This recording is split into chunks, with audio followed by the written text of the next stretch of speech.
Hello दोस्तों, कैसे हैं आप। हमारी आज की कहानी है धोखा। अगर यह कहानी पसंद आए आपको तो प्लीज़ इस वीडियो को लाइक शेयर और मेरे चैनल को सब्सक्राइब जरूर करिएगा। चलिए जानते हैं इस कहानी के बारे में। साधना का परिवार मिडिल क्लास है। परिवार में माँ पिता हैं।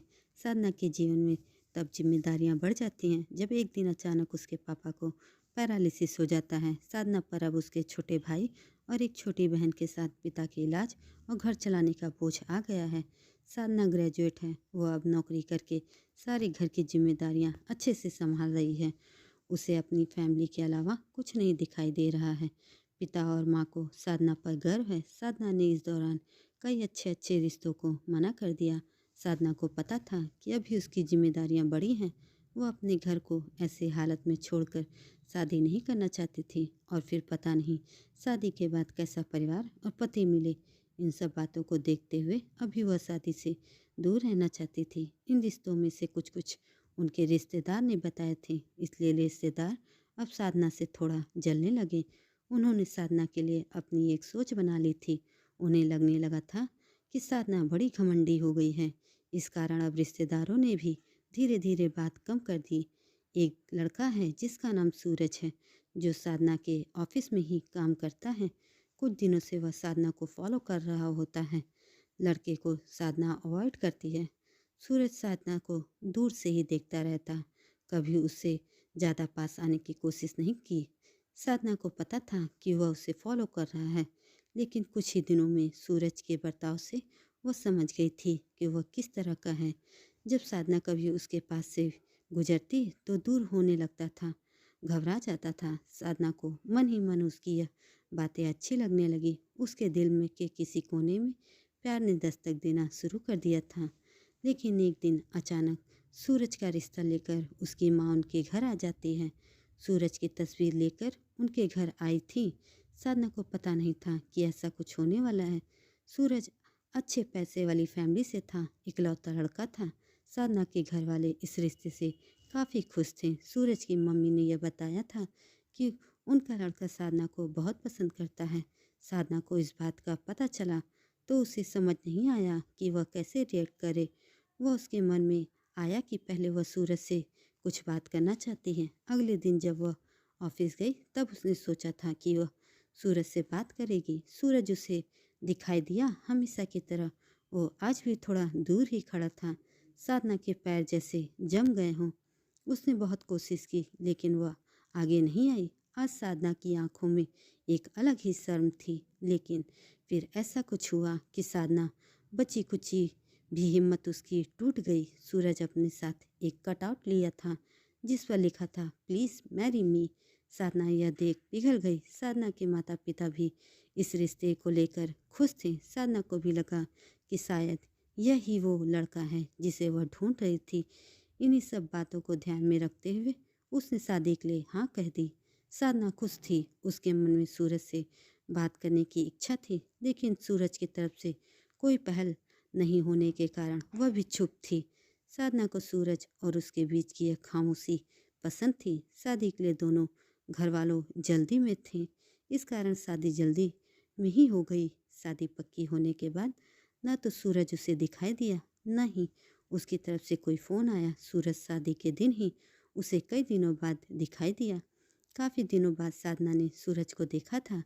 साधना के चेहरे पर एक अलग ही चमक थी। वहीं दूसरी ओर सूरज बहुत नर्वस लग रहा था। सूरज की शादी उसकी मनपसंद लड़की से होने जा रही थी, उससे होने जा रही थी जिससे वह प्यार करता था। फिर भी उसके चेहरे पर खुशी नहीं है। साधना को भी यह बात अजीब लगती है। उसको अंदेशा हो जाता है कि कुछ बात है, लेकिन अब बात सारी सूरज से बात करने पर ही पता चलती। साधना और सूरज की शादी हो गई। अब घड़ी अब आ गई जब साधना सूरज से पहली बार बात करने वाली थी। सुहागरात की सेज पर वह बैठी है और बाहर से कई लोगों की आवाज़ आ रही है। तभी वह बैठी बैठी सोचती है कि वह उन्हें आवाज़ से कैसे पहचानेगी, क्योंकि अभी तक उसने उनकी आवाज़ सुनी ही नहीं। फिर सूरज कमरे में आता है। चेहरे का रंग वो पूरा उड़ा हुआ रहता है। साधना एक नज़र चुपके से उठाकर उसे देखती है। वह भी बिस्तर के एक कोने पर बैठ जाता है। बहुत देर हो जाती है। साधना को अजीब लगता है क्योंकि सूरज ना कुछ बोलता और ना ही उसके पास आता है। साधना को लगता है कि उसे उनके बीच की इस खामोशी को तोड़ना होगा। फिर साधना ही पहल करती है और कहती है, सुनिए, आप इतनी नर्वस मत होइए, मुझे आप पसंद है।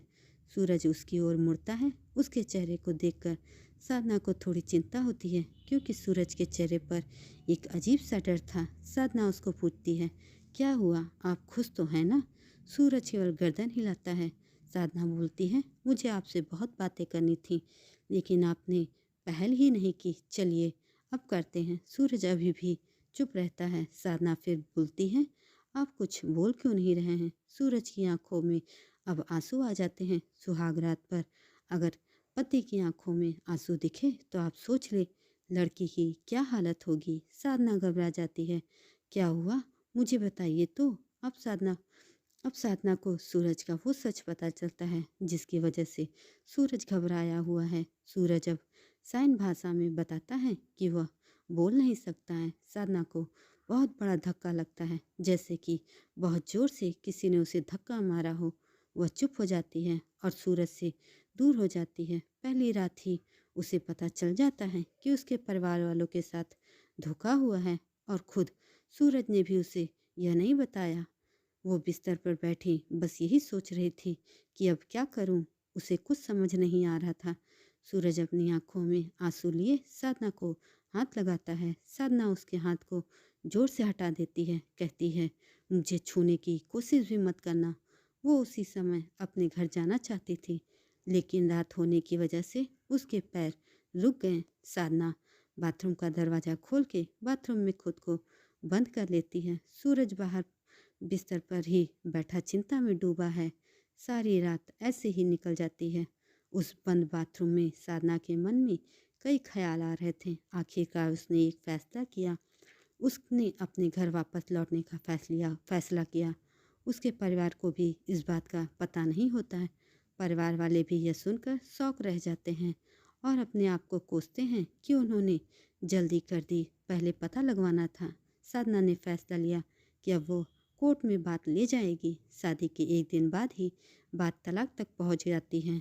उसने फैसला किया कि झूठ से बनाया यह रिश्ता वह नहीं चाहती। सूरज की माँ साधना के घर आती है। साधना की माँ उन्हें बहुत भला बुरा कहती हैं। साधना उन्हें रोकती है। वह पूछती है, आपको ज़रूरी नहीं लगा इतनी बड़ी बात हमें बताना? सूरज की माँ नीचे मुँह कर और चुप रहकर सारी बात सुन रही है। सूरज की माँ कहती है कि मैं अपने बेटे का भला ही चाहती हूँ और उसके पिता भी नहीं हैं। वह साधना को पसंद करता है, इसलिए वह साधना से शादी करना चाहता था। मैंने हिम्मत की बोलने की, मगर मैं कर नहीं पाई। मुझे डर भी लगा, क्योंकि पहली बार उसने कुछ करने को कहा।